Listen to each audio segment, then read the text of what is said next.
Okay, so this chapter from 5, chapter 1 is actually an extension of what we have learned in Form 4, chapter 2, right? It's just force and motion, part 2. So the most basic force stuff that we learned was just F equals to ma. That is the Newton's second law of motion, right? And in this chapter, we're going to learn a bit more in detail about that force. So the first subtopic is just resultant force, right? Resultant force. Okay, definition first. Resultant force is a single force that represents the vector sum of two or more forces acting on an object. Sounds very confusing, okay? But focus on the word sum. Don't worry about the word vector for now. It is a single force that is represented by summing up or adding up all the forces acting on the object. So maybe you have one object like this, okay? You maybe have a box, right? I can apply the force in different directions, okay? But the result of it, resultant force, comes from the word result, the outcome, okay? The result of it is that there'll be one force that is the sum of everything, okay? The easy one is maybe, you see, sometimes you have force from the left, sometimes you have force from the right? We can easily find out for those kind of forces, we can easily find out the result of it, okay? The result of the force, okay? So it represents the sum of two or more forces that acts on the object, okay? It is that one single force that represents everyone, that is the sum of everyone. Why they call it vector sum? Because the word vector actually just means that I also want to take into account the direction of the forces, okay?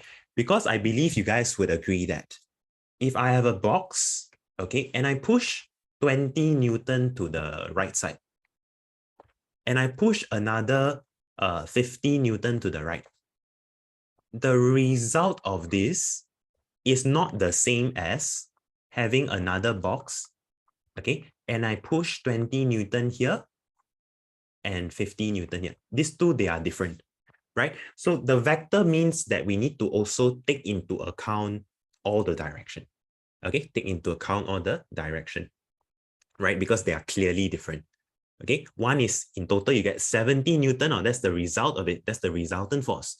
But the other one, 50 from one side, 20 from one side, they'll cancel out each other, okay? They'll cancel out each other, and the result will be a bit different, right? So vector sum means that you want to sum them up, but also include or take note the direction, okay? You should have heard of vector before in not only in your from 4 physics, you have heard of it in maths also. Maths also have a whole chapter called vector, right? Vector, the direction is very important, correct? Okay, so we're going to look at some parallel vectors first, okay? Some vectors that are, or some forces that are parallel to one another. Let's look at the first situation. If I have, let's say, imagine you have a tug of war situation, right? There are two sides, two teams pulling the rope with an equal force, okay? With an equal force, they balance out each other. So what is the result of adding these two together? Because they perfectly cancel out each other, what happened is that the resultant force will be equals to 0, right? The result will be 0 because they perfectly cancel out each other.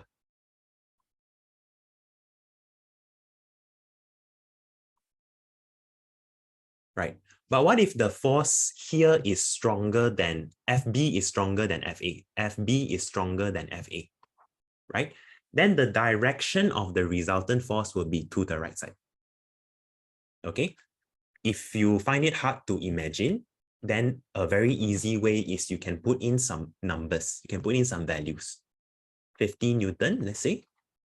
And then this one maybe 20 Newton, right? What is the result of it? It will go to the right side, of course, because imagine you have a rope, which side will win? Of course, the team B will win, right? The force in team B is stronger.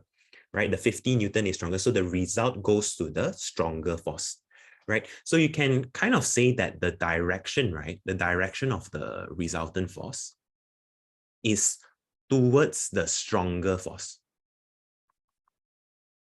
Okay, towards the stronger force.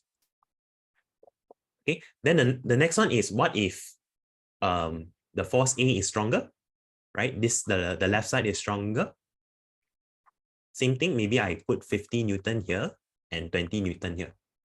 So end up, where will the rope go? What is the result of adding these two forces that are in the opposite direction? What is the result of it? It goes to the left at last. Okay, the rope, if you have a tug of war situation, the rope will go to the left side. Okay, so the resultant force is to the left, basically to the stronger side. Huh? Okay, we actually have covered this before, this parallel force. Okay, it's just a revision a bit from Form 4. First one, calculate the resultant force and state the direction of the resultant force. Okay, let's try. So resultant force, you want to write out the whole word here also can, or normally we just call it F lah. Okay, normally you just call it F also can. So if you apply 12 newtons to the right, on top of that, you apply another 5 newtons to the right, what happens? In total, you apply 17 newtons to the right. Okay, it's best that you state the direction, 17 newtons to the right. Okay. And in this chapter, we don't need to go and write like positive 17 or negative 17. You don't have to use the plus minus sign to state the direction. Don't need. Because if you want to state the direction, then normally we just write it out in their sentence, right? To the right, to the left, or at a certain degree, and stuff like that. Okay. And then you also have forces that are in the opposite direction. So the resultant force, one side pulling 12 Newton, the other side pulling 5 Newton. Okay, they will cancel out each other. They will cancel each other a bit. Okay, as a result, the result of it is 7 Newton, but this 7 Newton will be to the right side. Okay, 7 Newton to the right. Okay, can? Right? So you just take the larger one minus the smaller one, and the direction is always to the larger side. Okay, that means also the direction of your resultant force means is the same as where the object will go.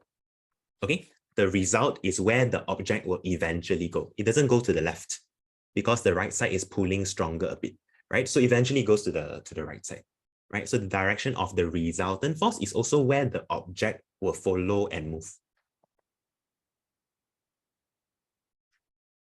Okay, 1.2 also a very similar question. Let's quickly do this.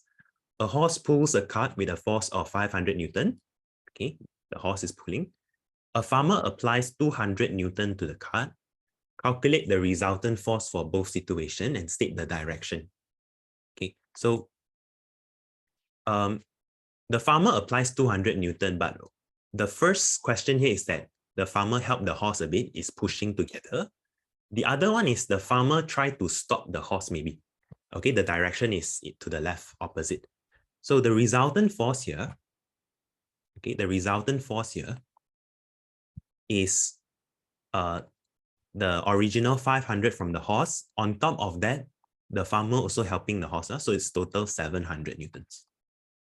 Okay, 700 Newtons to the right. Okay, to the right.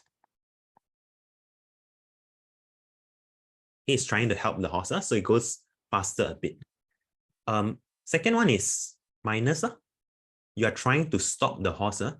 Okay, so you just take the big one minus the small one. It would be 300 Newtons only. Okay, but this guy may be not strong enough, so the horse will still move up. Okay, maybe not as fast only, but it's still going to move to the right side. right? The horse will still move to the right. And the movement of the horse or the whole object here is the same as the direction of the resultant force.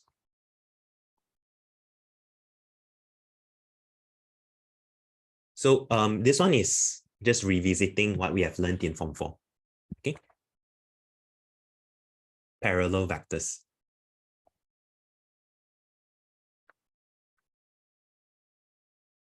Okay. And then we also have some non-parallel vectors.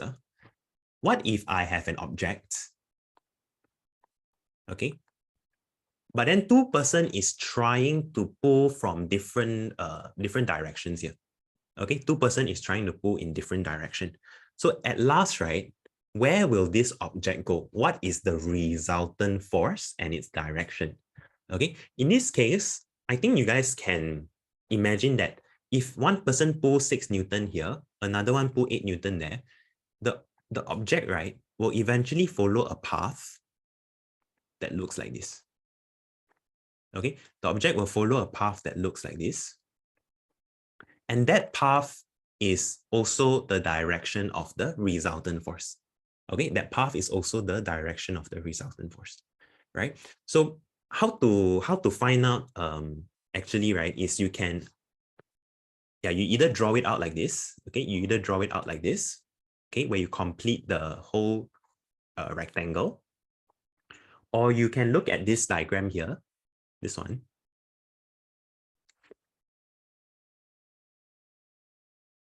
Okay. To solve any question that is non-parallel vector, we have something called a triangle of forces method. Okay, where what you do is you try to draw a triangle. Okay, for two forces, you can try to draw a triangle. But the way to draw this triangle is a bit special. Okay, the way to draw this triangle is a bit special. The forces must be in a continuous path.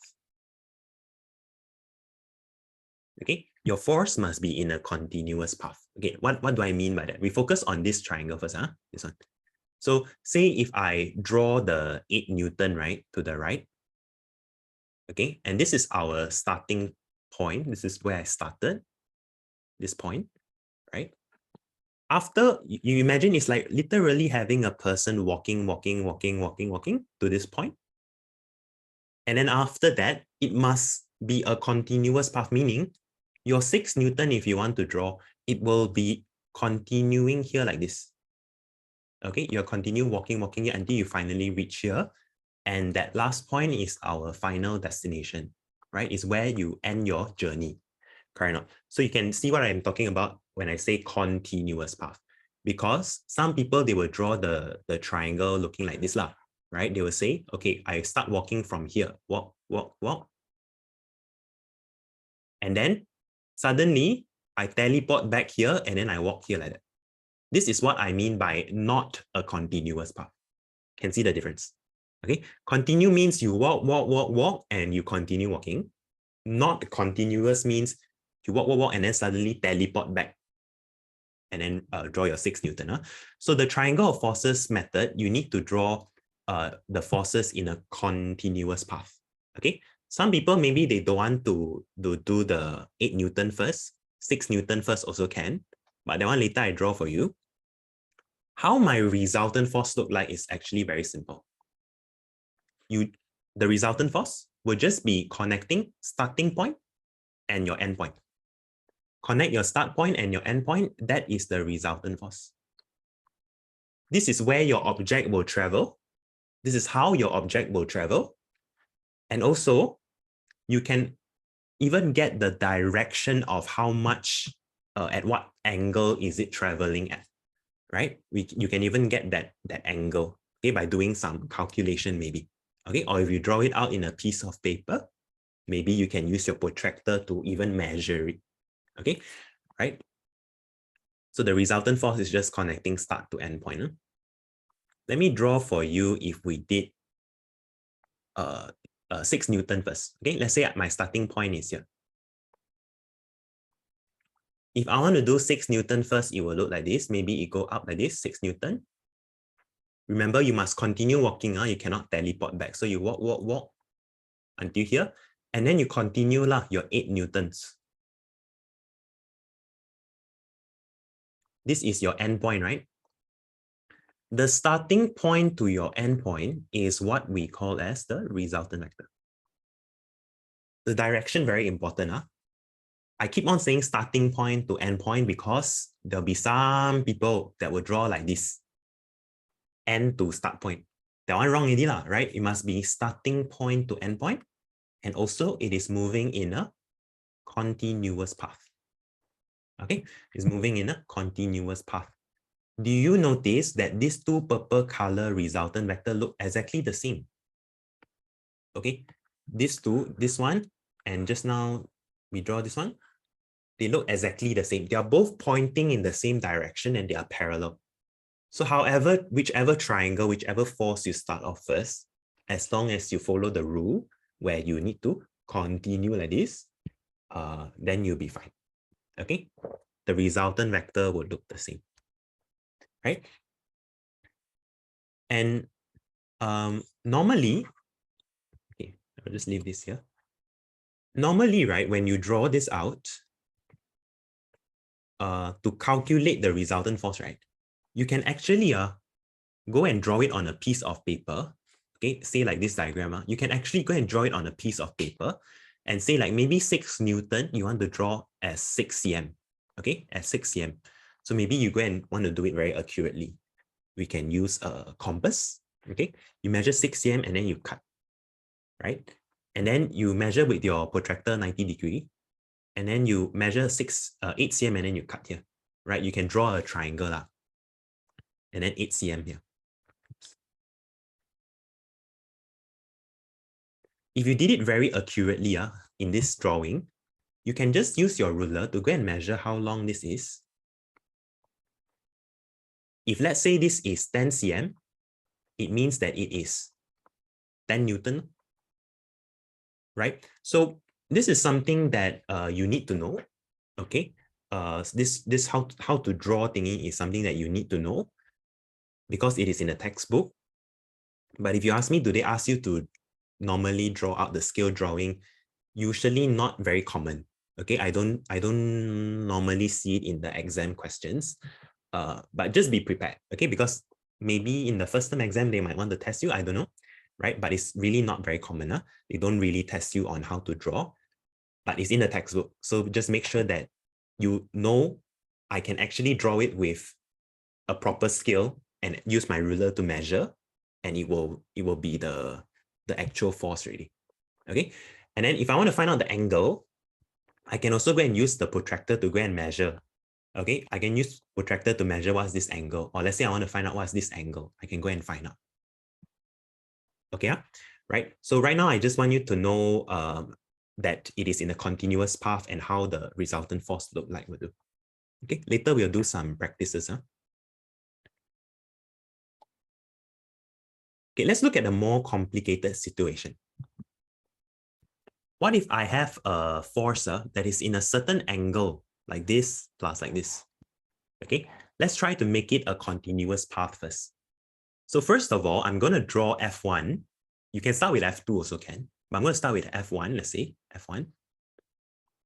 F1 is like this. And then after that, remember it has to be a continuous path. So you start walking from here. And then you walk, come to here, right? And then you need to continue with your F2. So what we are really doing is just we are shifting this F2, move to the right here like this. Okay, you just shift the F2 and you continue up. So your starting point to your end point, this is your end point, is how your resultant force will look like. Okay, it is how your resultant force would look like. Then where has the alpha gone? This alpha, this angle earlier on, where has it gone? Because you just move the F2, you slide it to the right side, right? So F2 will still be here, and then the angle is actually here because you slide it there. Okay, that's why they put the alpha here. Okay, that's why they put the alpha there. So normally, normally, now we know how the resultant force look like already. Normally, the angle that we are interested in is this theta here. Okay, normally is that one. Because we want to know how much the force slants. Okay, how much the resultant force slants. Okay, and right. So just know that for the triangle of forces method, you want to have a continuous path. Joining the start to the end point is the resultant force. Okay, is how or is where the object will move. Okay, is where the object will move. If I want to find out the direction, normally I need to find the angle.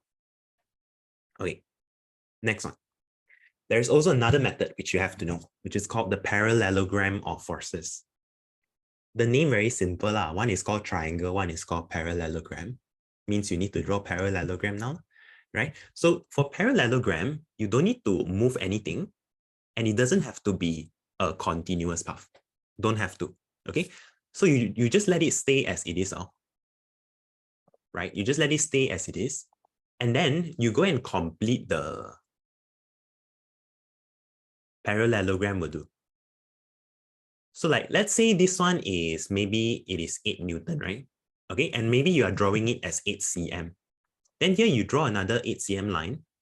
Okay, you may want to use your compass to draw it properly. That's why you see some construction lines here, right? You can use your compass, measure 8 cm and cut, right? And then maybe here is 6 Newton, right? So you might want to do like 6 cm maybe. So again, you draw, complete the parallelogram.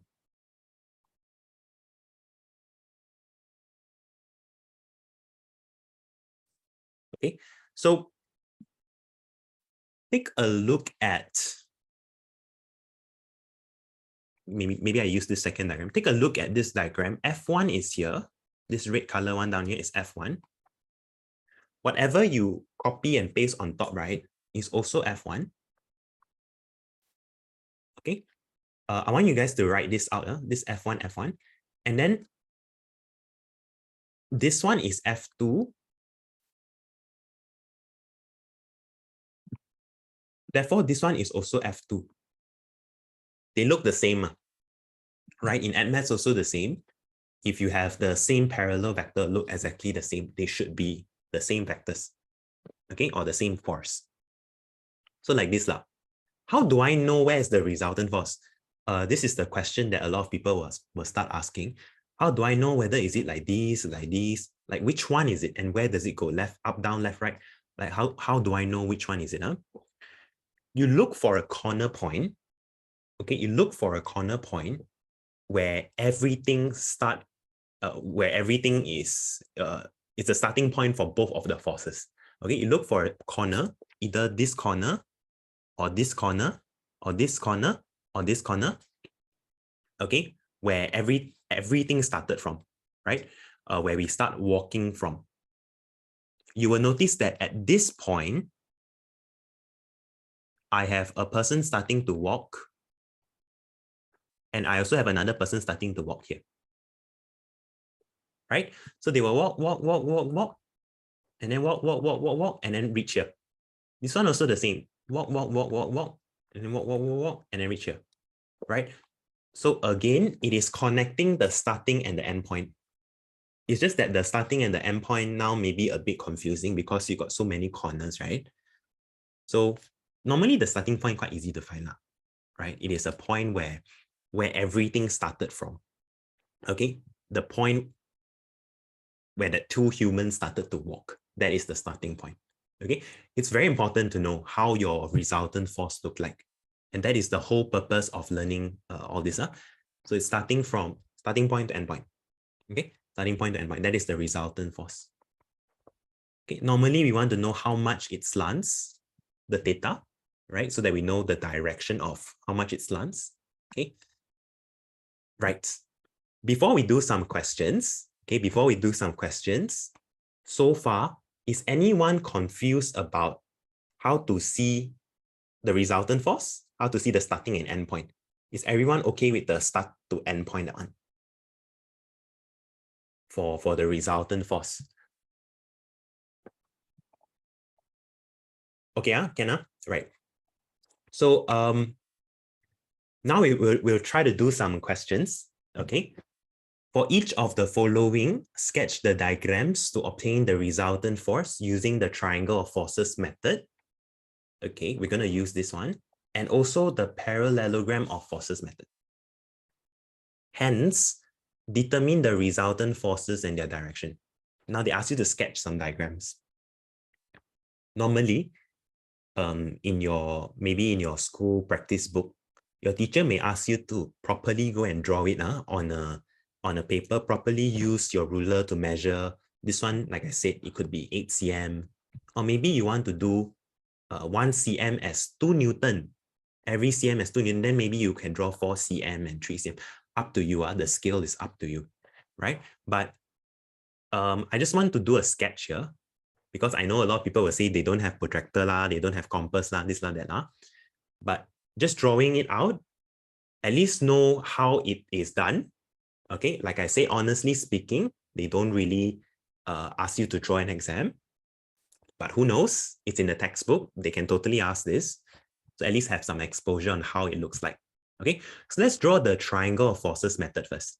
Okay, the triangle of forces method first. So I'm going to start with a starting point, of course.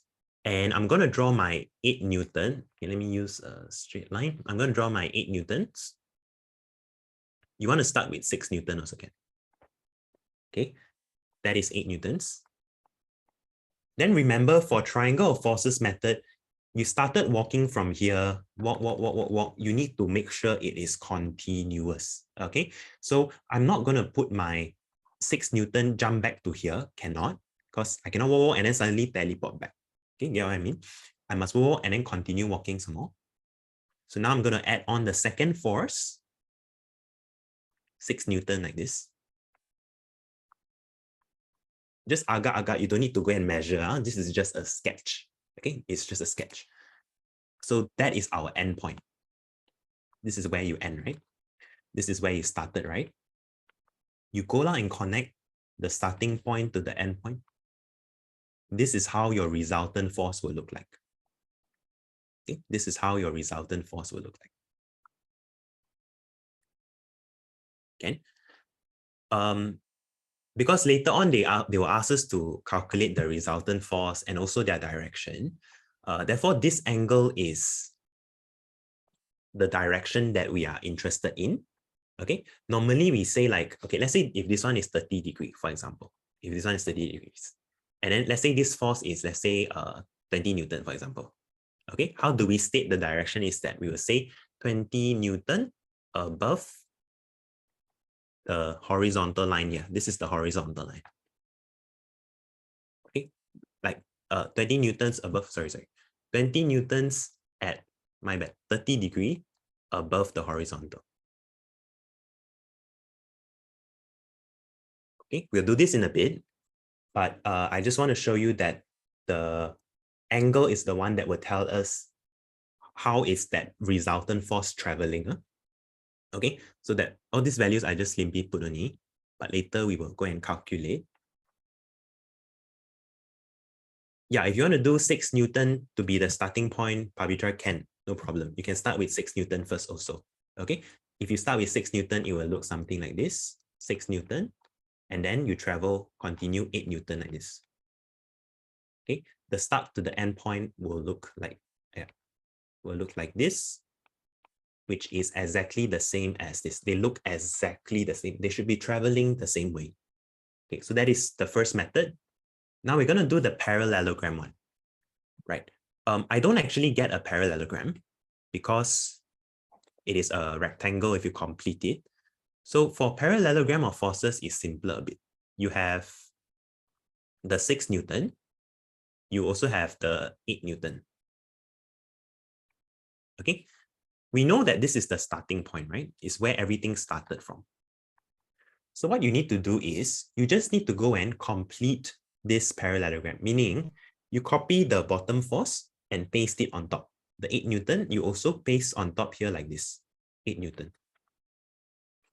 The 6 Newton on the left, you also paste it on the right side here to go and complete this shape. Okay, to go and complete this shape. And then, right, do you notice that this is the end point? Because 8 Newton and 6 Newton is pointing towards there, right? It's like you start walking to here, or you start walking, come to here, right? So that is the end point.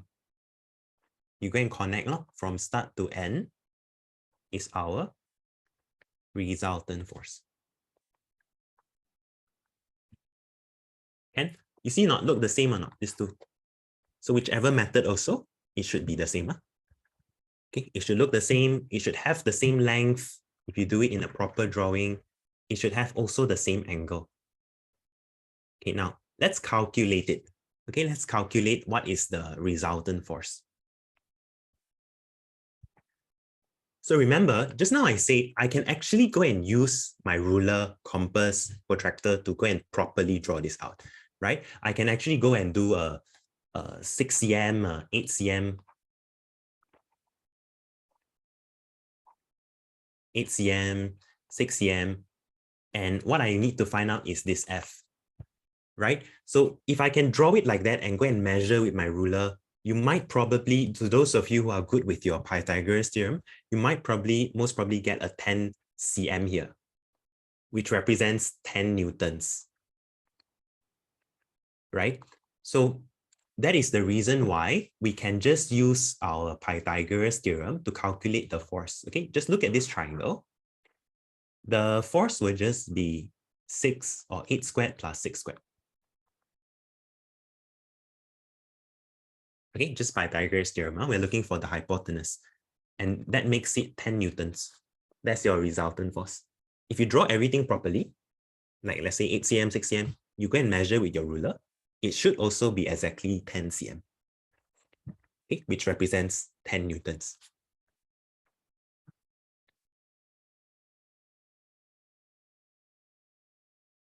Sharvina, did you join the class late? You're not sure about the direction on how to find the resultant force. You mean the angle, is it?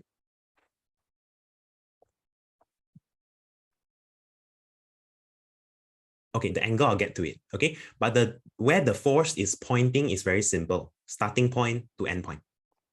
Okay, where the force is pointing is very simple. Why am I drawing it going up like this and not going down like this?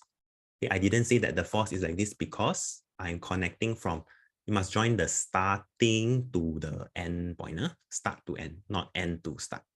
Okay, start to end. Sure. Mm-hmm.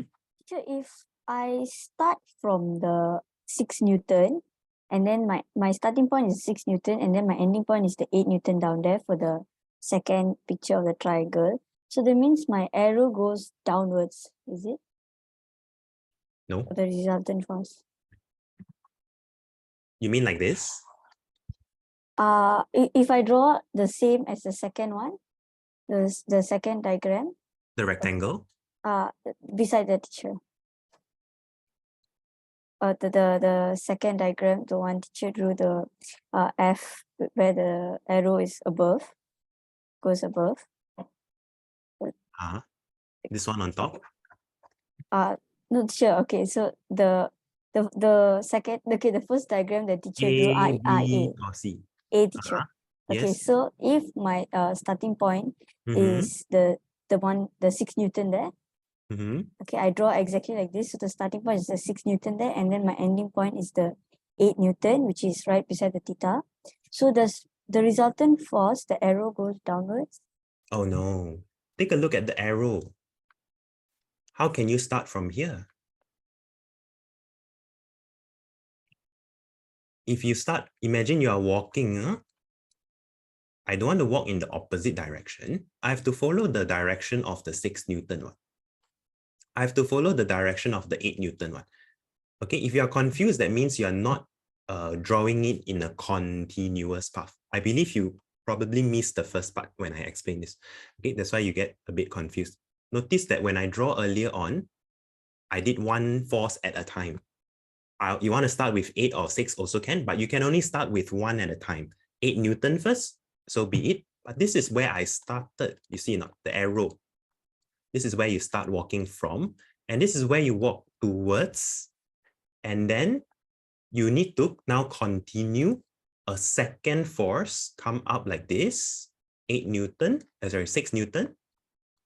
Okay, and this is your end point, C naught. It's fixed one. If you do like this, confirm it will not look like anything else. It would always be from this point, come to here like this. Okay, now. Okay, teacher, thank you. Okay, welcome. Okay, yeah. I believe if you were here just now when I explained this, you understand now. Okay, so okay, back to our question. So we found out that the resultant force is 10 newtons. Okay, it's 10 newtons, and then now we want to figure out also one more thing, the angle, right, that I mentioned. This one, this theta, like how slanted. I don't know this force is going 10 newtons where, right? So what I'm gonna do is I'm going to use SOHCAHTOA to go and find. Okay, I'm going to use SOHCAHTOA to go and find.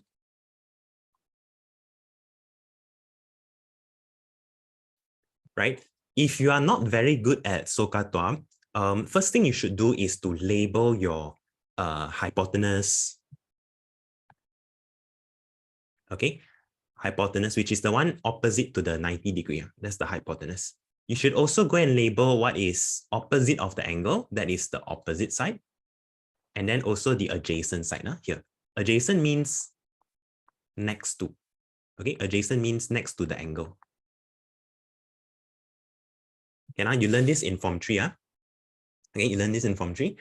Opposite, adjacent, hypotenuse. And right now, to find out the angle, I am only going to use opposite and adjacent. I'm not going to use the hypotenuse, okay? Because let's say I don't have the hypotenuse. Or I have it already, it's 10 newtons.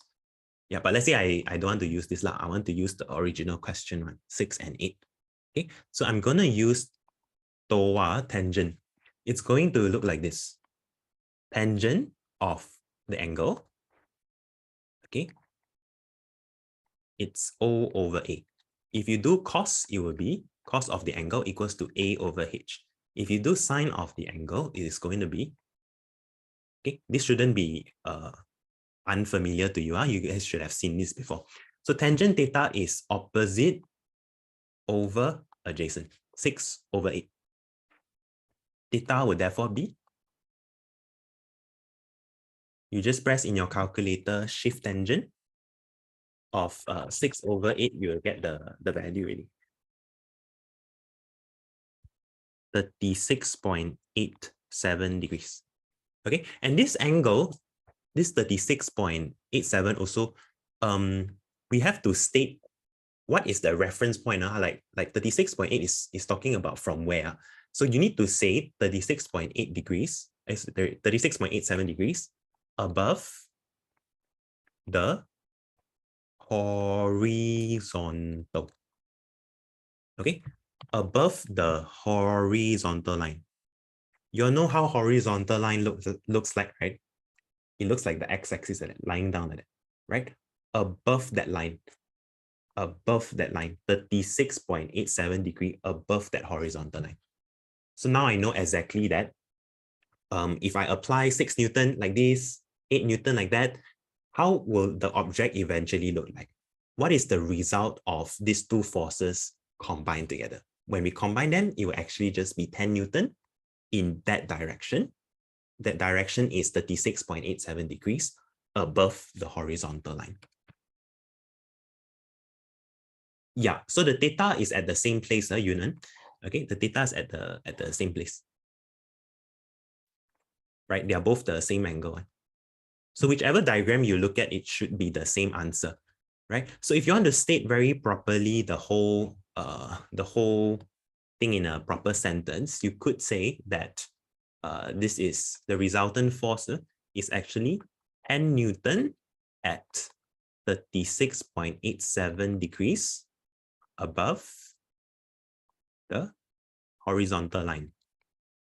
Okay, you want to write horizontal line or horizontal normally is good enough. Okay, this is the result where the object will eventually move. Okay, where the object will eventually move.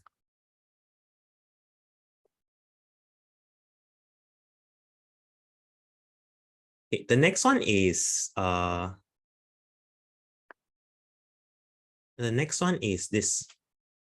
Okay, I am going to draw a triangle. Let's draw a triangle. Triangle of forces method. Let's start with the 5 newtons down here. Okay, let's start with that. Where do you start walking from? Look at the arrow. Are we starting from here or from here? The arrow is pointing to it. That means you're walking to here. You're going to here. This is where you're coming from. This is your starting point. Right? Draw one force at a time. And then now you're going to continue on the other vector. So you just try to copy this, but it has to be a continuous path, meaning it will continue like this.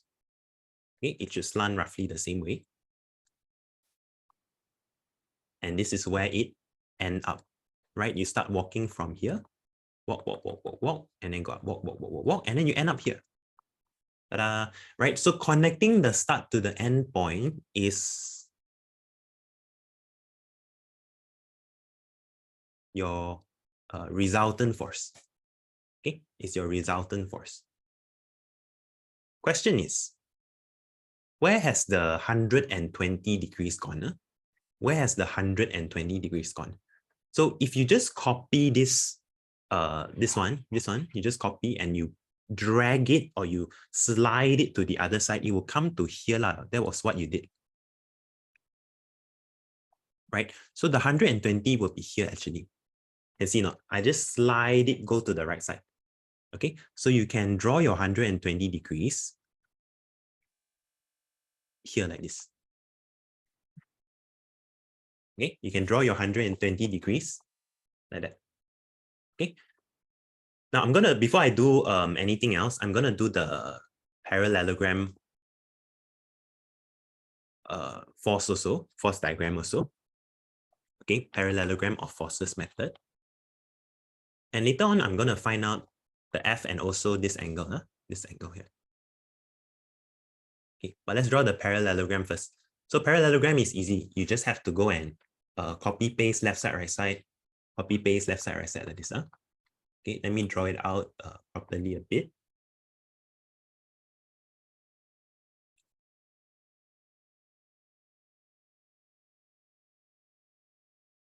For parallelogram also the same, right? You can see the arrow is pointing out, come here like this.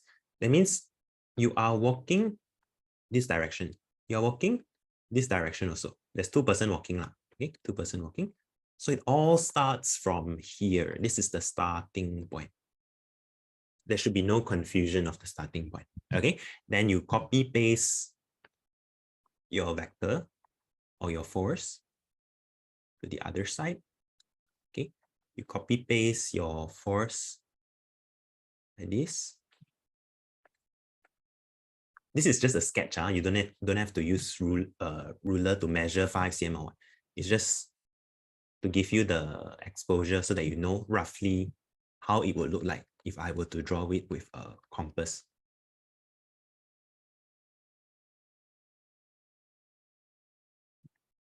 Okay. Yeah, Cherisha, you're right. Okay, I'll get to that in a bit. Yunan asked me if every starting point is always at the left and down there. I think it is not the best thing to go and memorize, like where will the starting point always be.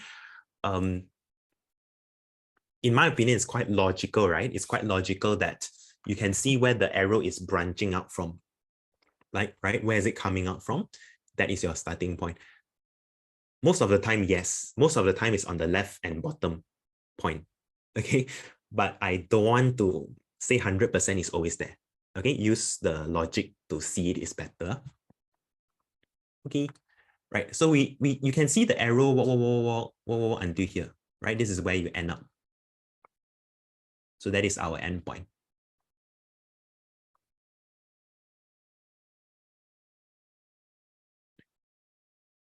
Okay, that is our endpoint.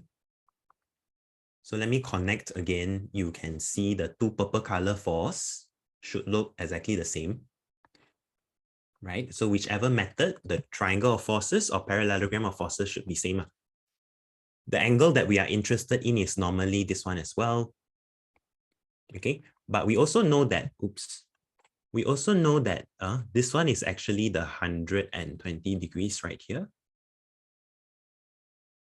Okay, I want to know this. Okay, so let's go and calculate the force.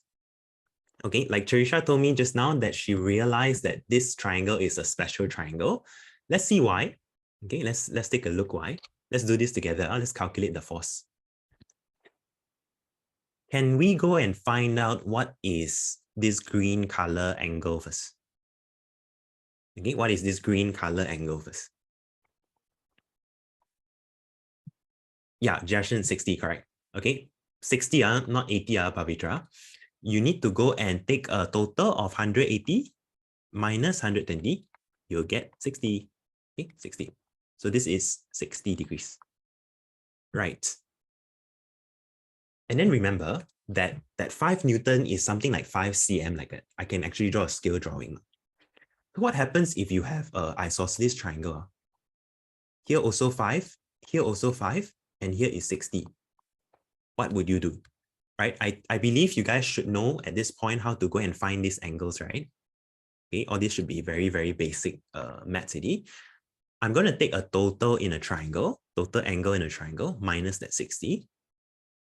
Okay, minus that 60. And then I'm going to split them up equally by 2. When you do this, you will realize that actually here also 60, here also 60. They are all 60. So happen everyone is the same angle, which means this type of triangle is called a equilateral triangle. Okay, equilateral triangle, meaning the resultant force is also 5 Newton. Okay, now, so they're all 5, 5, 5, since all the angles are the same, right? So happen this question, they purposely give you a equilateral triangle. Okay, so if you go and actually draw it out properly with the correct angle, correct length, very accurately, you should get 5 cm also, or 5 Newton. And if you measure with your protractor, it should be 60 degrees as well. Okay, so the resultant force, without any too much calculation or anything, the resultant force is just 5 Newton, right? And it's 60 degrees above the horizontal. So if you want to write it out in words, you can say 5 Newtons at 60 degrees above the horizontal.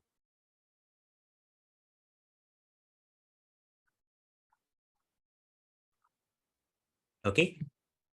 Normally, the question, will they ask you to go and calculate and do like all this very mathsy way? To be honest, the textbook is focusing a bit more on how to draw the scale drawing. That means how to go and use compass to draw all those and then measure with your ruler, that kind. Okay, because all this a bit too much on maths already, right? That's why normally the questions that they ask for this part here is more on just drawing. So I would say the most important thing is you need to know how the resultant force look like, okay, and how you should go and draw it. Because I think drawing it is not too big of an issue. You have already learned how to draw 5 cm. 5 cm, I think that one is okay lah. Okay, I think most of you can do it. Okay, everyone should be able to do it, not most of you. Everyone should be able to do it. You learn since Form 1. 5 cm and measure only, that one very easy. Okay, and then use protractor, measure 60 degree, 120 degree, and draw the line and all this. Okay, and then there's the last one. Right. So can you all do yourself also? Go and try to draw the triangle. Don't wait for me. Okay, go and draw yourself the triangle. I hope you know your starting point. You want to start with 8 Newton also can, but one at a time.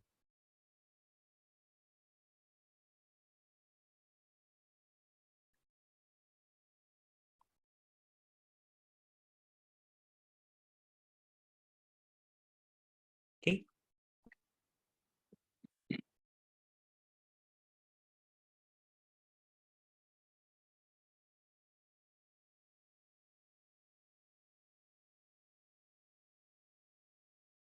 The 60-degree, if you don't know where to put, just try to imagine that you are actually sliding this line to the right side here, okay? Which means the angle 60 is here.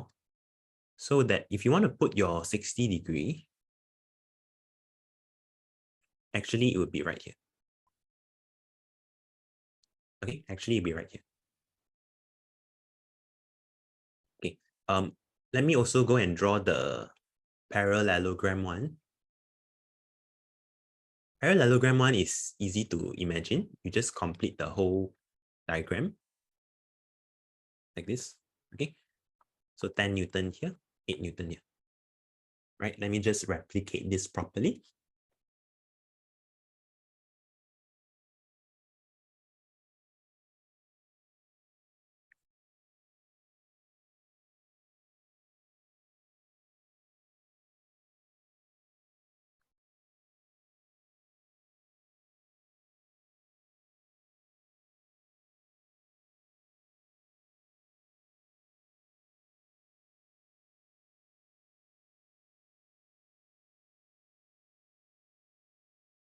Okay, at first we start like this, and then the 60 degrees here.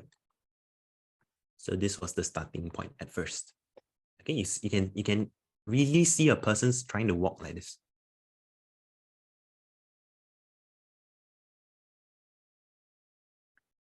Okay, you don't have to draw with a protractor because my question is just saying that you just sketch only. Okay, so agak-agak will do. Okay, Pavitra, just roughly will do. And then after that, here would be, but if they ask you to draw properly with a proper scale and everything, then yes, lah, you need to use a protractor to measure. Okay. So right now it's just a sketch. So from your starting point to your end point is your resultant force.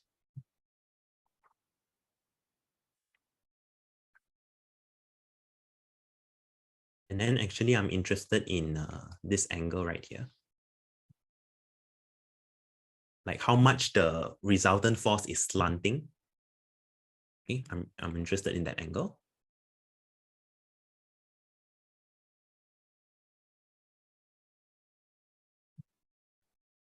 Okay, I hope your diagram look the same, similar. Okay, let's go and find out more information inside of this triangle first. Okay, so I'm going to find out what is this angle again. This one I think is quite easy to find. It is 180 minus 60. Right? Because the whole thing is 180. The straight line is 180. You minus 60, you get 120 here. Okay, you get 120 here.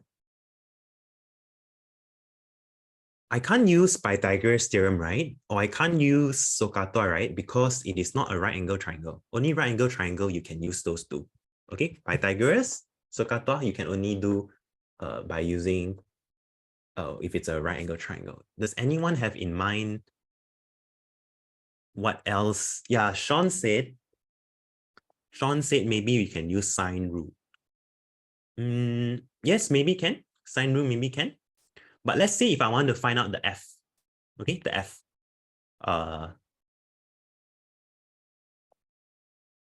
If F then cannot sine rule already, it has to be what rule? Cosine rule, yes. Okay, thanks, Rosu. Yes, thanks, Yunan. Yeah, it is actually cosine rule. Okay, I just want to put a disclaimer out there. Exam won't test this. Exam won't test sine, cosine rule. Okay, it's just because we didn't draw it with a protractor and everything. If you actually did it, you can go and use your ruler to measure. Okay, so I just want to put a disclaimer out there. I don't want you guys to say like, oh, this first chapter very scary because got AdMed stuff. The reason why I have to use sine rule, cosine rule is just because I didn't draw it out properly. Okay, so if you don't want to listen to this part, let's say maybe you have dropped AdMed, I don't know. You don't want to do this part, you don't listen to this part, you can just go and draw it out properly. Take this time to draw it out properly. Ignore what I say for the next few minutes. Okay, so I'm going to use cosine rule. Yes, I'm going to use cosine rule. And why I use cosine rule is because I have one pair plus two sides. Okay, one pair plus two sides. What is one pair plus two sides? This is one pair. Okay, if you don't know, one pair is, you should have learned this in MS. One pair is the opposite side plus angle. Can you see that they are opposite of each other? Okay, opposite side and angle. Okay, opposite side and angle. Yeah. Yeah, Sean, we can't use SOHCAHTOA because it's not a right angle triangle. Okay. So if you are not sure about what is opposites side and angle, very simple one. Let's say if you are talking about this angle, which one is the pair of it? It's important that if you take admats, you need to know what is a pair. Is it this side, or this side? Okay. A and B is not called opposite side. It's just beside the angle. It's not opposite. Okay. So what are you left with? The C log. That is why this one and this one is what we call as a pair. They are one pair. Do you notice you have one pair, which is the orange color one, and also two extra sides, 10 Newton and 8 Newton, like 10 cm and 8 cm like that. Okay, so we're going to use the formula. The formula looks like this.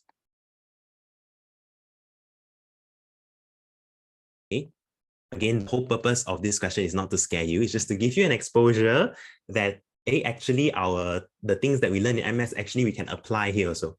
Okay, I don't want you guys to feel that this is very scary. Okay, like I say, they won't test you this. Okay, but the pair is the orange color one. Okay, the pair is the orange color one. The B and C, the extra two sides, is the blue color one. Okay, is the blue color one. Okay, one pair and two sides. So you notice one thing, if you never knew this, they can only use the same letter if they are one pair. They only use small letter A and big letter A if they are one pair. Okay, they won't call this and this as one pair. No. Okay. Same letter means that they are the same pair. Okay, so we are going to start with writing. If you know how to do this, go ahead and do it. F squared is equals to 10 squared plus 8 squared minus 2 times 10 times 8, and then cos 120 degrees. Okay. And then we can go and type the whole thing out now.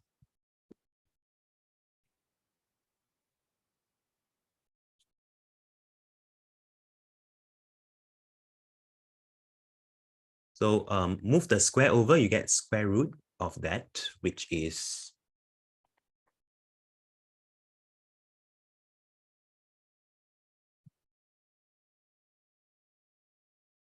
okay. Let's say you don't want to do all this, you can go and draw it out properly with the 10 cm, 8 cm, use protractor measure 120 degree or 60 degree, measure with your ruler, you should get about 15.6 also. Okay. Yeah, this is the most accurate answer already through calculation. Okay, now you know, solution of triangle I can also apply in physics actually. You may see this in maybe if you take physics in A levels, you might see this. Okay. Right. And then the next thing is the angle. I also need to find out what is the angle. Okay. I also need to find out what is the angle. Right. Yeah. But this is K-bar for sure. What do you guys think? What is the angle? How to find out the angle? That theta there.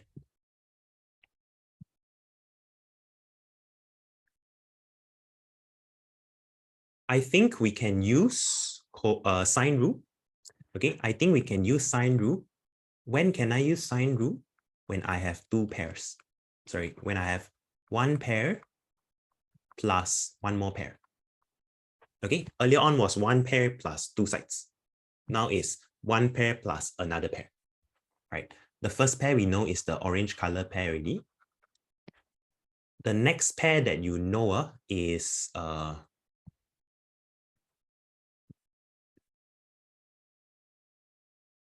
8 Newton with the theta. Okay, so 8 Newton and the theta is one pair. The 15.62 Newton and 120 degree is one pair. Okay, sine rule looks like this. You can either write like that, or you can also write the terbalik version is the same. Okay, they are the same. So since I'm looking for an angle, I think it's easier if I write the angle on top, right? I'm going to start off with, this is one pair and this is one pair. I'm going to do this pair first. Okay, so I'll say like sine theta over 8 Newton is equal to, okay, and then I'll do this pair. Sine 120 over 15.62. And then you can go and calculate your theta. Okay. If you draw properly, you can also do use your protractor to measure. Pick this one, go up.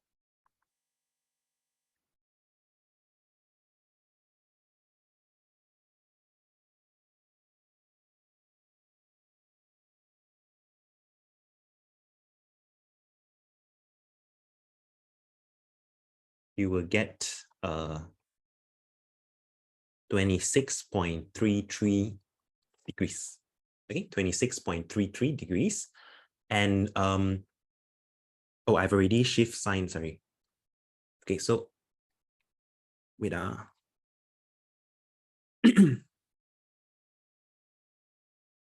maybe here some of you may want to write sine theta is equals to 0.4435 blah blah blah, but it'll be better for you to just press shift and sign in your calculator and then press the answer button, okay, so that you get the most accurate answer. It should be 26.33. Okay, so if I want to write out my resultant force properly with the direction, okay, I can say that it is 15.62 newtons at 26.33 degrees above the horizontal line. Okay, the theta is measured from the horizontal line and then you measure go up, right? Horizontal line and then you measure go up.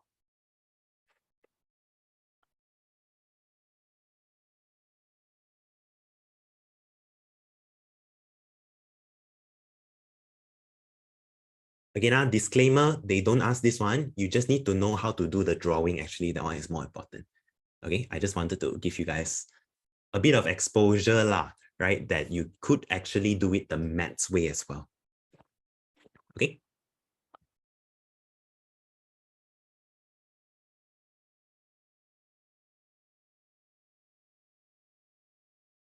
Right, let's take a quick break. We will come back in about 4 minutes. Now it's 9:08. Let's come back at 9:12. Okay, we'll be back at 9:12. And remind me to record if I forget. I keep on forgetting these few days for some reason. Okay. Right, if you got any question, you can put in the chat first. I'll answer when we come back. Okay, you want to go toilet, drink water, rest a while, close eye for a while, do whatever you want. We'll come back at 9:12. All right. The next part of this topic. So far earlier on, you just need to know that if you know how to draw the triangle or know how to draw the parallelogram, you will be able to find out what is the result or how will the object move, okay, the resultant force, the direction of it, and also how to find out the angle. Okay, so the triangle of forces, parallelogram of forces, that one is more on scale drawing, actually drawing it out. Okay, so the next part is a free body diagram. The name sounds very weird, this name, but free body diagram is just a diagram that shows you all the forces acting on that object only. Okay, if I'm talking about, for example, just a book, okay, I will state all the forces acting on the book only. Okay, and I'm not interested in the table, let's say. Okay, just the book, right? So it's a diagram that shows all the forces that acts on the object. Exam can sometimes ask you, draw a free body diagram. Okay, they can ask you to do like that. Later, I'll show you how to do it. So maybe if we are talking about a book, okay, the free body diagram may look like this: a book on a table. Okay, of course, we know that the book has its weight. Okay, the book will have its own weight, right? And then the weight is pulling it down. You will also have another force. This one is important. You will also have another force called normal reaction. Okay, R stands for normal reaction. This is something that you probably have not heard before. But normal reaction, right, is a force that helps you to balance the weight. Okay, why? Because if let's say there's no R, there's no normal reaction, what happens is that due to the force pulling it down, the book will fall through the table and it will fall to the ground and it will fall to the center of the earth. It will just keep falling, right? So a normal reaction force is a force that is trying to support that weight. Okay, it has to be that it's a reaction force. Okay, how come when I press on the wall, my whole body don't fall into the wall or fall through the wall? Okay, some will say, oh, because the wall is very strong, right? But actually, that the wall is actually reacting to my force. Okay, the wall is actually reacting, and that force is called a normal reaction force. Okay, it exists in situations to support the opposite force. You guys should have heard of when there is an action, there is always a reaction, right? Action and reaction, Newton's third law of motion. Okay, yeah, there's a reaction force. Yes, Sean. So this is a new term, okay, which you're going to see a lot, right? Next one is a free body diagram of a bag on an inclined plane, okay, on an inclined plane. So first thing, we have the weight of the bag, right? The easiest one is the weight of the bag. A lot of students, they will ask me, how come the weight is pointing down? Why is it not pointing following the inclined plane, right? So which one is it that is correct is also very important, because later on you all will do some questions which is on the inclined plane. And you need to know the weight is pointing straight down and not following the inclined plane. Reason very simple. Can I ask you all a simple question? What is the meaning of weight? Okay, chapter 2.8 from 4. What is the meaning of weight? Everyone should know this. Came out in last year's SPM. They asked to define weight. Weight is actually the gravitational force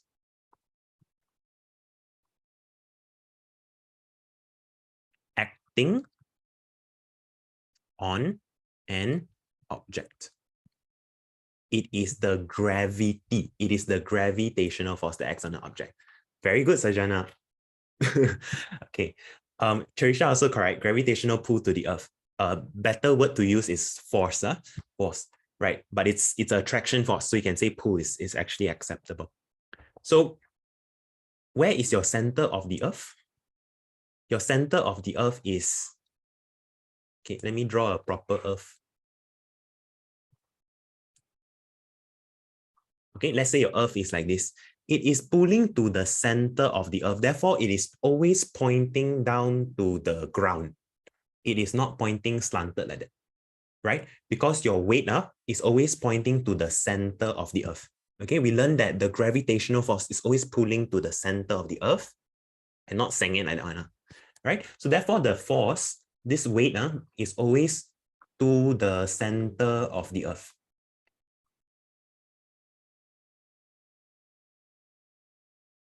AKA the ground, right? The ground is, we assume that the ground is the center lah.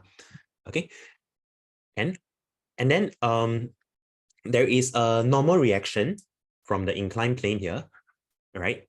So everything else is like usual.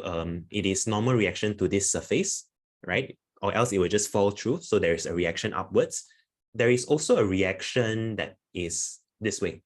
Okay, that is because you are supporting the weight of this bag or this luggage, right? So normal reaction not only can work in going up, it can be pointing in a different direction also. Like I said just now, if you push the wall, the reaction force is in the opposite direction. Okay, it's trying to support you, right? The letters, don't worry so much. Okay, I can also call this R if I want to, and call this N. Just that they don't have enough letters, they cannot both also call R. That's why they just use N now. Okay, but normally normal reaction we call as R. Okay, next one. A free body diagram of a moving trailer. First one, we have frictional force. Okay, maybe if you are traveling on a road, there is some frictional force with the road, right? And then you have the weight of a trailer. And then there's also normal reaction. When there's a weight, there's always normal reaction, 100%. Okay, or else, what happens if you have weight only? You will keep falling to the center of the earth. We don't want that, right? So there is a reaction force that supports your weight. Okay, there is also a pulling force from the engine there, right? So there's the pulling force, normal reaction, there's the weight, and frictional force. In case you guys didn't know, frictional force or any resistive force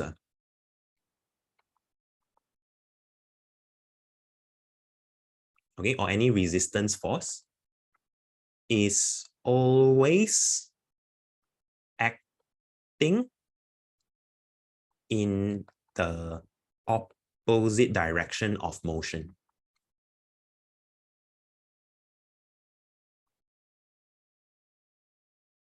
Okay, any resistance force or frictional force is always acting in the opposite direction of motion. So this trailer is moving to the right side, the friction force will be to the left. Okay, or if we look at the rocket, if the rocket is moving up, you have some air resistance. Okay, it is fighting against the air particles. You have air resistance or air friction, same meaning. And the air resistance is in the opposite direction. So what if you are traveling down? If your direction of motion is down, then the air resistance will be up. It's always opposite of how you are moving. Okay, motion, when you are moving. Yes, Trisha, drag is also a type of frictional force. So I can actually call this air resistance as some people may call it frictional force. Right? Some people may also can call it air drag. Okay, the air drag is also a force, a type of force, a force that is dragging you down. Okay, that is making the rocket slow down, right? So there's the engine thrust that is pushing it up. There's the weight of the rocket pulling it down. And then also there's the frictional force, the air resistance. Okay, so these are all examples of a free body diagram. Okay, next one, 1.4. Label all the forces acting on the objects in the following diagram. Okay, a hanging apple. Okay, imagine you have an apple hanging onto the ceiling. One of the force that you have is, of course, the weight, the one you guys are most familiar with, the weight. Okay, the weight. Normally, we label it as W. And the string, this one also has some force. Okay, we call it the tension force. The tension of the string, right? You pull the string, the string will want to try to fight your pulling force. Okay, if the string doesn't fight the pulling force, then it will keep breaking easily, right? So it is trying to fight back, right? There's a reaction. If you can pull it, the weight is pulling it down. There's a reaction that pull it up. Okay, that one is the tension of the string. There is also the weight for the feather. Okay, and then can you guys cancel out this word free falling? just a falling feather. Free falling means it is traveling without air resistance. Okay, traveling without, like in a vacuum, for example, that one we call it free falling. Okay, it's not free falling, it's just falling feather. Okay, if it's not in a vacuum, you have air, means what? Means there is also something called air resistance.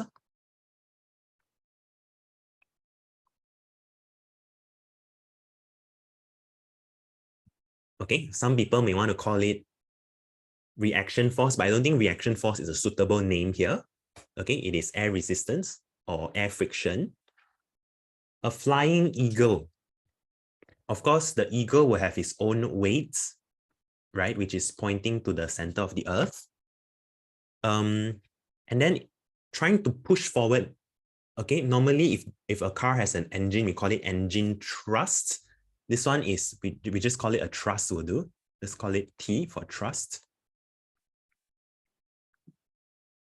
Okay, maybe this one you want to call it F also can, frictional force.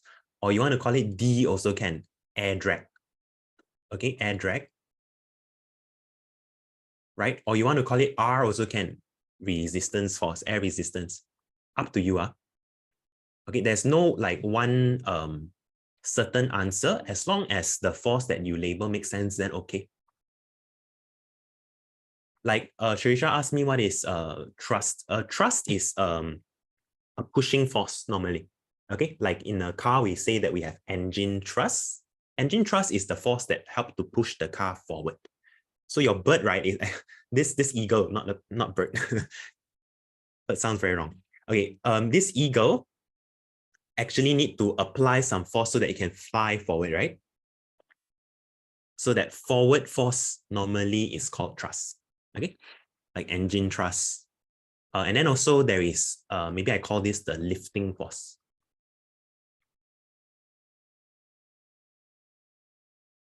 Okay, maybe I call this the lifting force, because if there is only the weight, right, then this eagle will just drop down. Huh?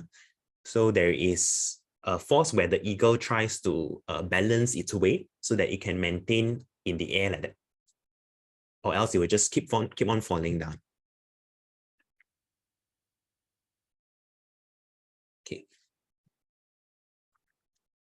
And then let's take a look at this next part. Okay, so those are the free body diagram. Let's recall back what we have learned in Form 4. In Newton's second law of motion, we learned that F is equals to ma. Force is mass times acceleration. A lot of the time, we were just dealing with very simple questions that is just one force. Okay, sometimes simple two force. Okay, but this F, right? If you remember last year when I taught you guys, I keep on saying that this F is the resultant force. It's not just one force. It's not just for one force. It must be the sum of all the forces, right? So F is actually the resultant force, not just for one force. It is the resultant force acting on the object when there are more than one force.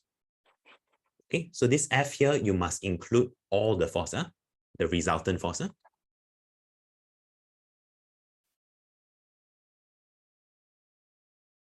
Right? You must include all the forces.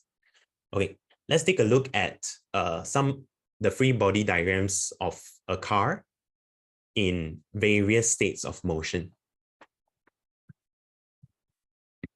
Right? First one, a car that is resting, a car at rest. So if the car is resting, we have the weight of the car pointing down. We also have something that is supporting the weight of the car, called the normal reaction. Right? In this situation, they are equal. Can you guys fill up in this box? They are equal. They are balanced. The force is balanced. Okay, because it's resting like stationary, therefore there is no force forward. There's no force backward also. Okay, they don't exist. It's just up and down only. Next one is constant velocity. Okay, constant velocity. Maybe we do the easy one first. You look at the normal reaction and the weight. Okay, these two confirm balance lah, right? They are confirm balance on. However, okay, If we are moving at constant velocity, okay, the direction is the car is moving to the right side. Huh? Do you think that the frictional force or the thrust, any one of them is larger? Or what do you guys think? Because this box here, there could be three answers. It could either be the thrust is larger, therefore it helps to move it forward, or maybe it is smaller, I don't know, or maybe it could be equal. Like, which one is it? What do you guys think? Constant velocity.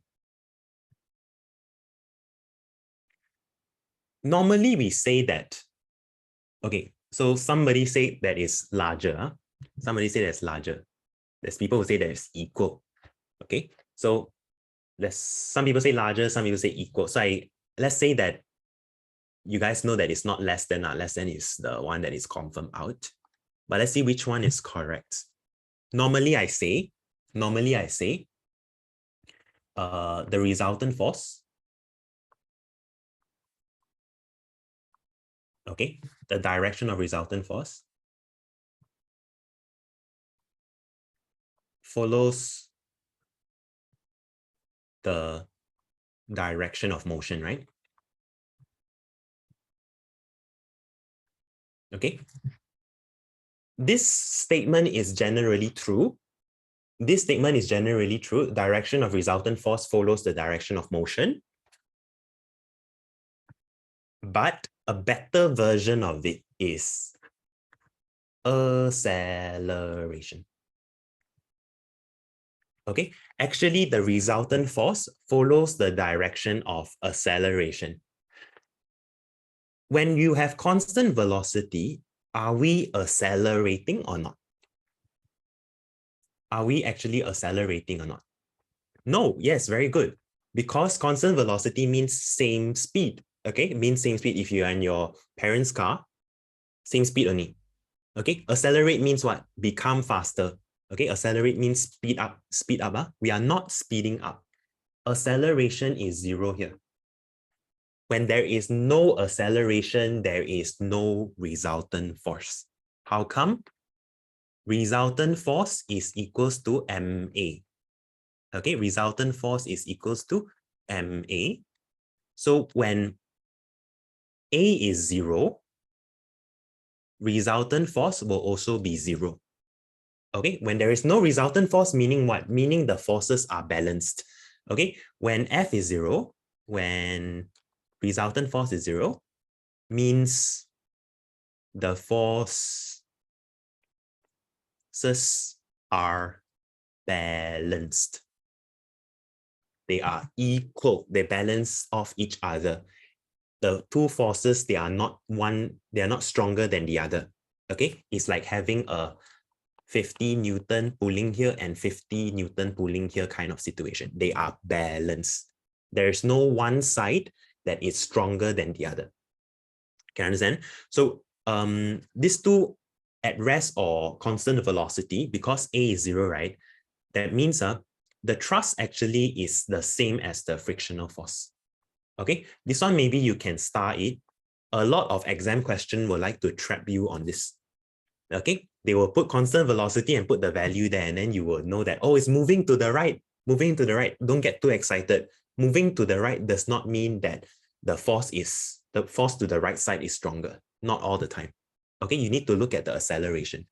Okay, this means that the thrust and the friction is the same. Okay, the thrust and the friction is the same. Right. Now we have constant acceleration, right? Now we have constant acceleration. If you move with constant velocity, sorry, can you guys correct the question here? This one, can you correct it and change it to acceleration? There's a error in this thing. Okay, that's why you see A equals to, yeah, they wanted to put acceleration but accidentally put velocity. Okay, constant acceleration. We know again, normal reaction is same as the weight. The thruster, if it's accelerating forward, acceleration is in this direction. Your resultant force also in this direction. Okay. A and resultant force are the same direction, right? So the T is greater than FR. Okay, FR is just how they label it. Some books they will label it as small f. Some books they label it as FR. R stands for resistance force. Okay, the one that resists the motion. Okay, it just depends on the book that they use. It doesn't matter so much. You can define yourself the symbol one. Okay, and then a car is moving with constant deceleration. Maybe you want to stop the car and then you're slowing down. So you're not pressing on the accelerator anymore. Okay, so we do the easy one first. Normal reaction is equals to weight. The thrust is 0 newtons. The frictional force, because the car is still moving, the frictional force is greater for sure. Okay, the frictional force is greater. So therefore, it is this way. Okay, therefore, it is this way.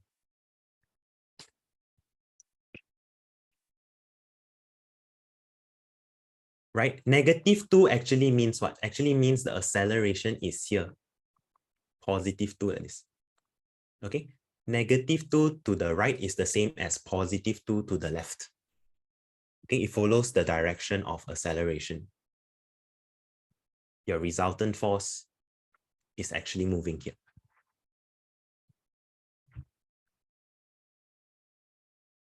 Yes, probably right. The car is slowing down. You're right. Okay, so the force is actually pointing to the left side. Okay, the resultant force. Yeah, let's do this next question. The diagram shows a 2.0 kg coconut falling with an acceleration of 8.8 meter per second squared. Sketch a free body diagram of the coconut. They can ask you to do this, so you just draw a coconut, okay? Or you can draw a simple circle, and you do the easy stuff first. You know there is weight now that is pulling the coconut down. That's why it's falling down. There is also a force called the air resistance. Okay, because it is traveling in air.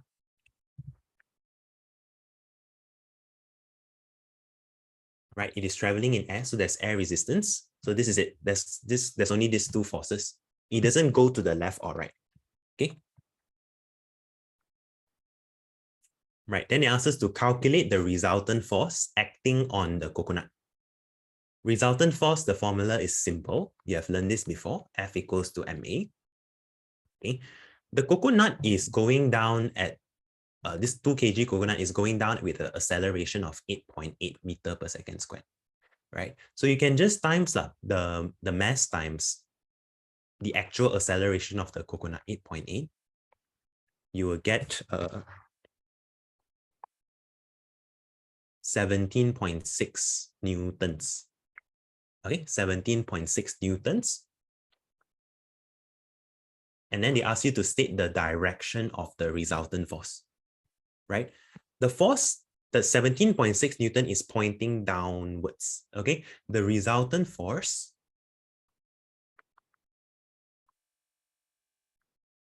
is downwards. Okay, if you want to state the explanation, right, you can say because as the coconut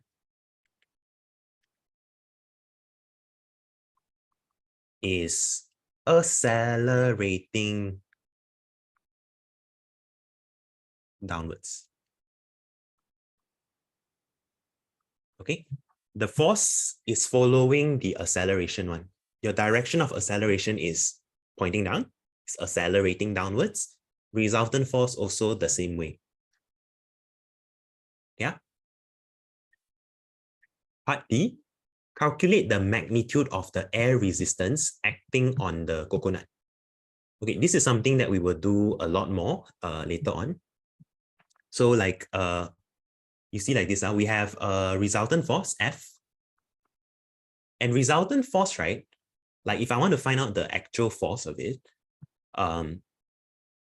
let's say I have 50 Newton, and then I have 10 Newton. Okay. Would you guys agree that the resultant force for this situation would just be the larger force minus the smaller force? Okay. We always take the big one minus the small one, right? The stronger one minus the weaker one. So here you need to know, right, who is the stronger one. Okay. The stronger force is where the resultant force is pointing to us. Okay. So in our case, the stronger one is the weight. The weaker one is the air resistance.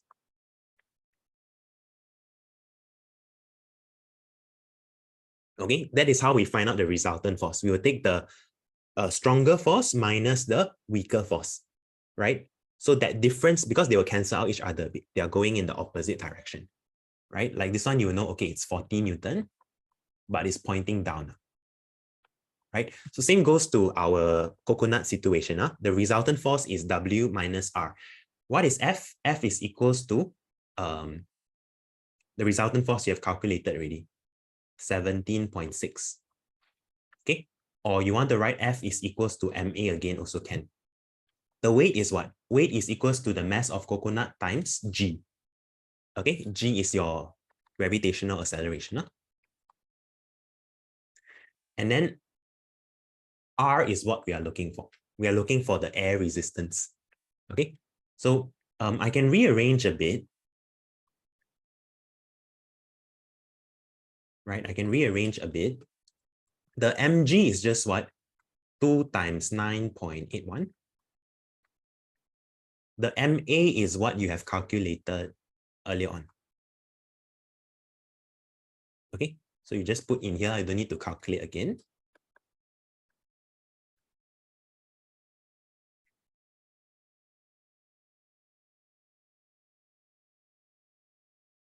You get 2.02 newtons. Okay, and this air resistance is pointing up. Okay, this air resistance is pointing up.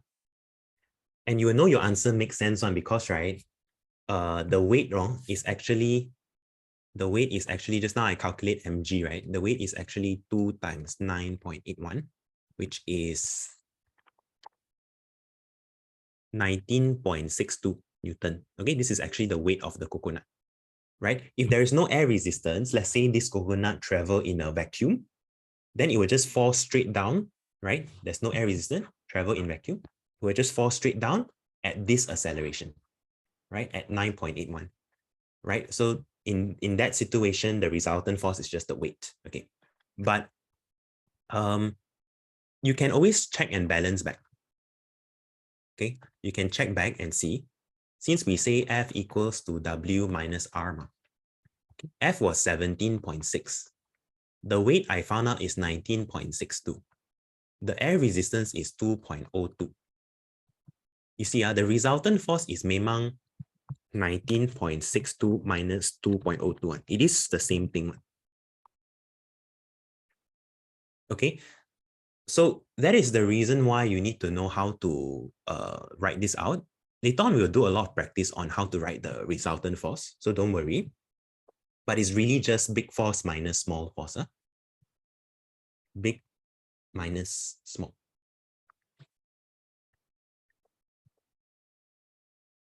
Okay, let's move on to the next part.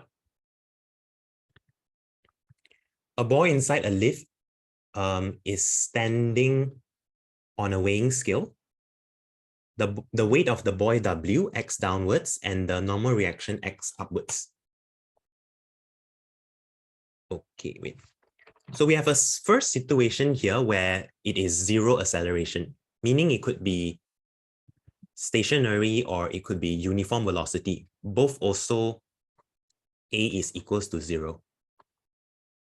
Means what? F is 0. There's no resultant force. No resultant force meaning there is no one force that is stronger than the other. They are balanced. Okay, the forces are balanced.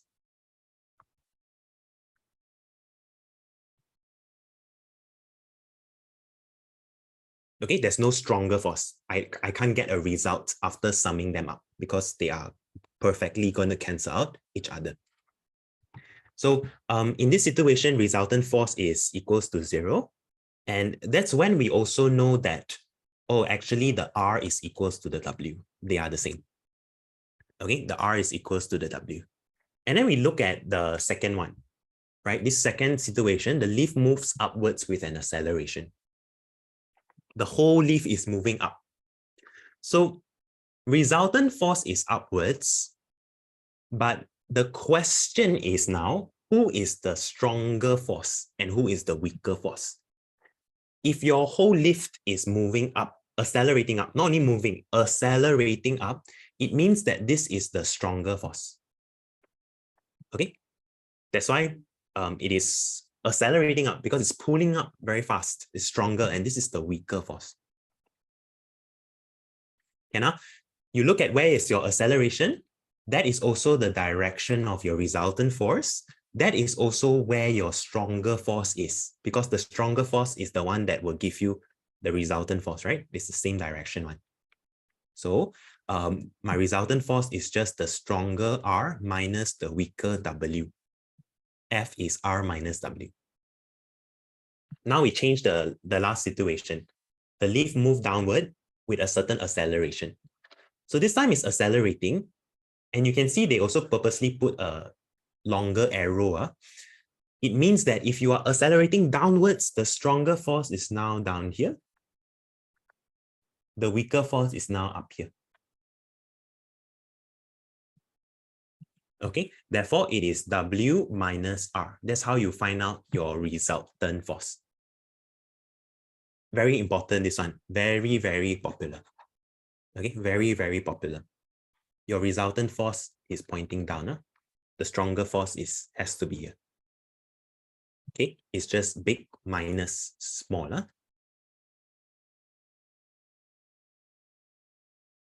Or strong one minus the weak one. Okay. The normal reaction is the reading of the weighing scale. Okay, so this is interesting. Sometimes they can ask you what is the reading on the weighing scale. Okay, and actually you look at the needle in the diagram. They give you some hint.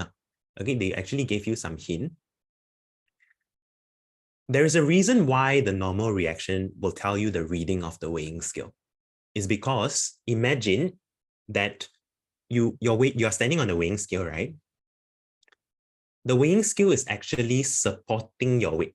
So that upward supporting force of the weighing scale, okay, the upward supporting force of the weighing scale actually look the same as your R, right? You're standing on the scale, and then the scale, imagine you are the scale, you're supporting the weight of the person. You are pushing it up. So that upward supporting force is the same as the R. Okay, they look the same direction and everything, right? Therefore, the normal reaction will give you the reading. Okay, right. So the reading of the scale for the first situation where your resultant force is 0, that one is very easy. Okay, this one you just say that the R is actually just the same as the weight of the boy. Okay, it's just the same thing. And then the reading or the reaction force, the normal reaction is just mg because weight is just mg. Okay, coincidentally, reading and reaction force is the same symbol, right? They are RR like that. So it's also easy to remember. Okay, then what about the reading of the weighing scale if it's accelerating upwards in the second situation? You just rearrange a bit.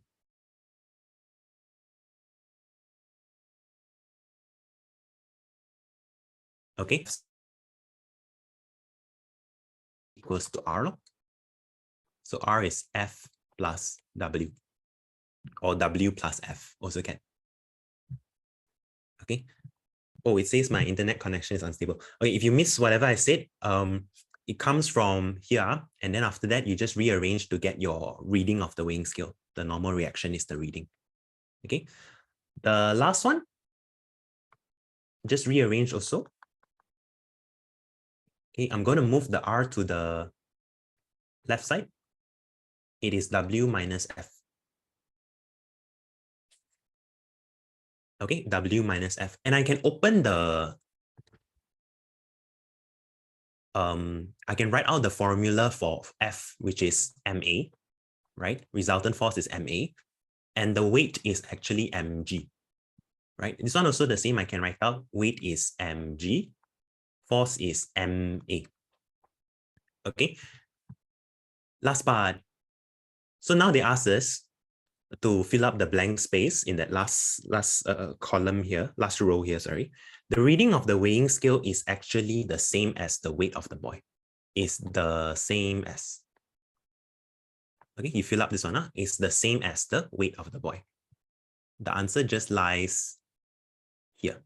The reading is R. It is the same as the weight of the boy. Okay, this one, the reading of the weighing scale is greater than the weight of the boy. Okay, do I need to memorize this? Don't need. I just need to go and write out my resultant force, take big one minus small one, and then I can rearrange myself to realize that, oh, the reading here, right, is actually not only just the weight of the boy, but I also need to plus some F here. Okay, I also need to plus some extra resultant force. There's some extra value lah. So the reading is actually not just the weight, it's the weight plus a little bit of something else, the F. Okay, I don't know what's the F, but a little bit of the F, right? Then you look at this one here. The reading of the weighing scale is not the weight of the boy, actually. It's the weight of the boy, but you need to minus off something. So he becomes lighter already if you read the weighing scale. Okay, the reading is smaller than the weight of the boy. Okay, smaller than the weight of the boy.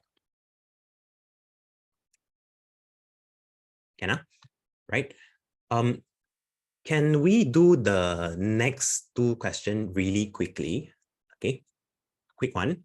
We will now practice again on how to write the resultant force.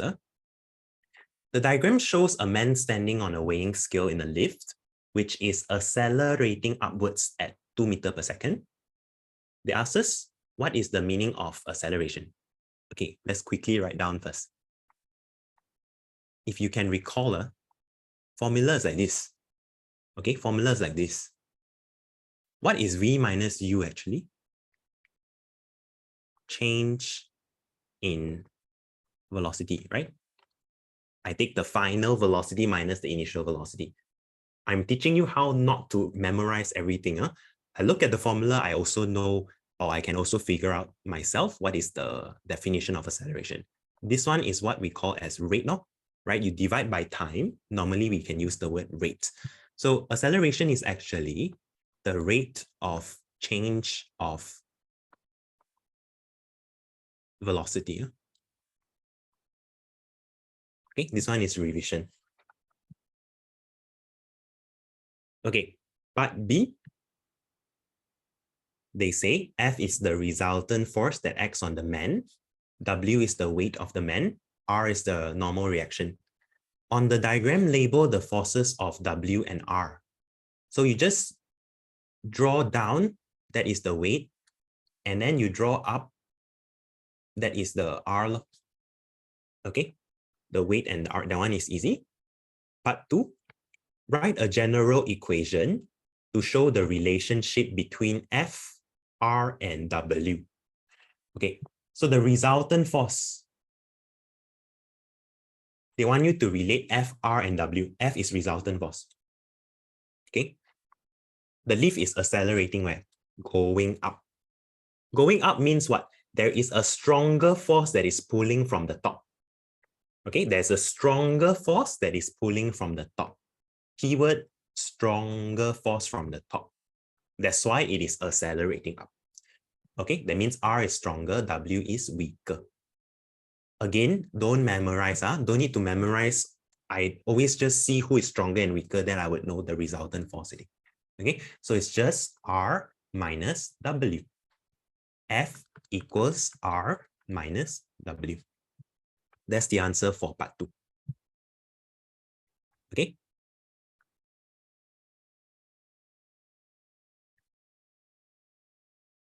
Then the last part, they say the mass of the man is 60 kg, Gravitational acceleration is 9.81. Calculate the reading of the weighing scale. The reading is the R. Okay, the reading is the R. Why? Because the weighing scale is supporting your weight, okay, which is the same as the R, right? So you just go and rearrange this formula a bit lah. Okay, F plus W equals to R. Okay, R equals to F plus W. Okay, so R is F plus W, meaning F is what? MA. The weight is mg. Okay. MA is, the man is 60 kg. Acceleration is 2. Okay, it's in the diagram here. Acceleration is 2. And then this one is m times g. Okay, this one is mg.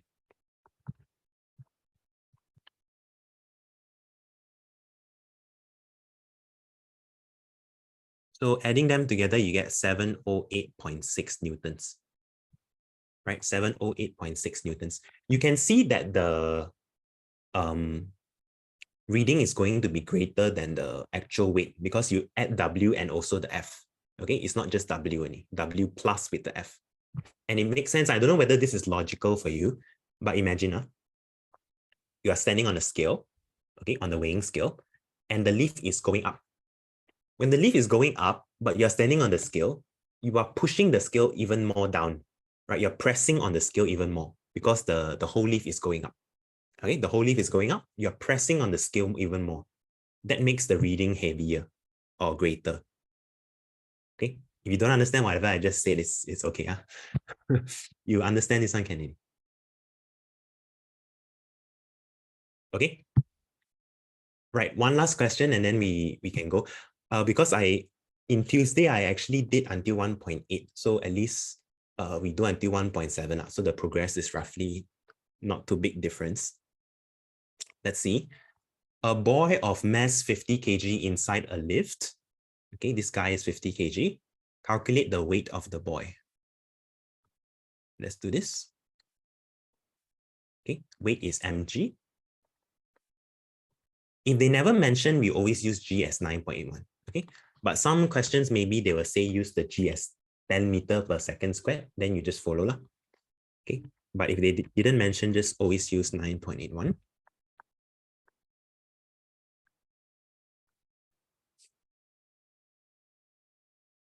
Okay. Next one, they say calculate the reading on the weighing scale if the leaf move upward with constant velocity. So this is that trap question that I was talking about. We would think, oh, move up, or move up meaning the R is stronger. But no, it's not the case. Okay, before we do anything, let's label this free body diagram. This is R and this is W. Okay, this is R and this is W. Hey, sorry, this is 490.5. Yeah, sorry, I made a mistake. Correction a bit. Yeah, thank you, Pavitra. Okay, so constant velocity, this is a trap question, like I said. Constant velocity means that acceleration is 0. It's not speeding up.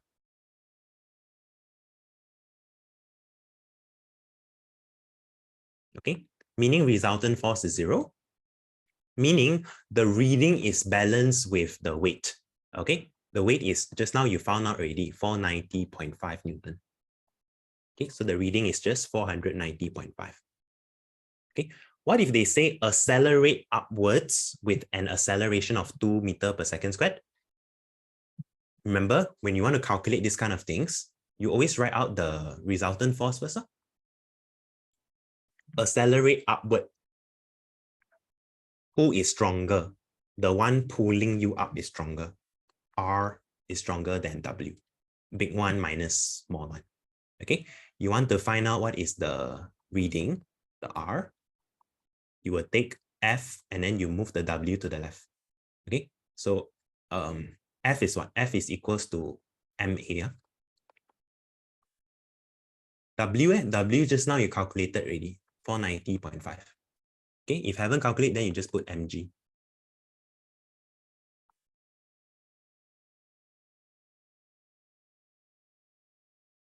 So the reading is 590.5. Okay. And then you guys can try this on your own. What do you think is the resultant force if it's accelerating downwards? Okay, you can do yourself. Don't wait for me.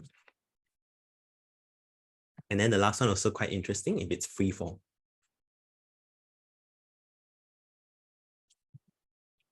Yeah. So this one, the R is the W is the stronger one because it's going downwards, right? The pulling down, the downward force is stronger. So the stronger one minus the weaker one, and it's just W minus F. W is 490.5, F is MA.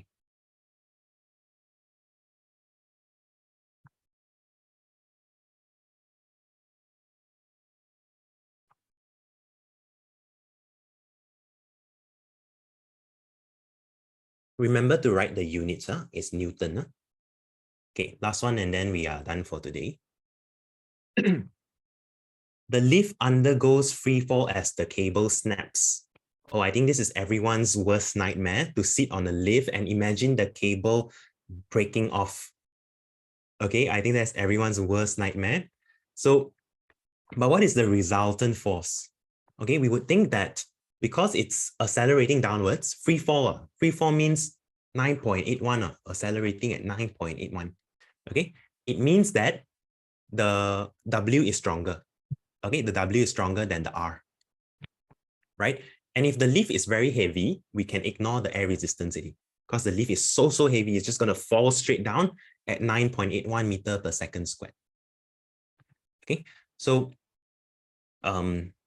yeah, we want to find out R, which is W minus F. The weight is 490.5.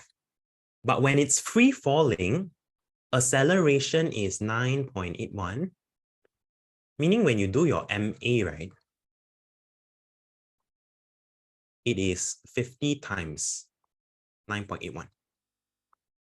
When you go and calculate this, you will notice it is 0 Newton. Okay, it is actually 0 Newton.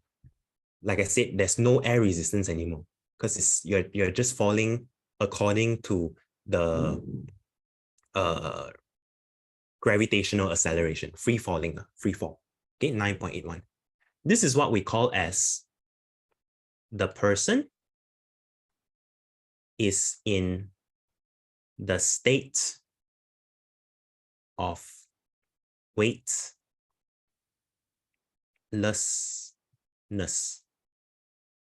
Okay, the person is in the state of weightlessness, right? That means the weighing scale don't even have any reading anymore because it's traveling so fast and then the person kind of like float above and it's not pressing on the scale anymore. It's not pressing on the scale. Therefore, the scale also gives a reading of 0, right? This is everyone's worst nightmare for a lift cable to break. Okay, with that, we will end today's class, right? If you are done, you can go. If you have no question, you can go. If you got any question, you can ask. Okay, I'll stop the recording here.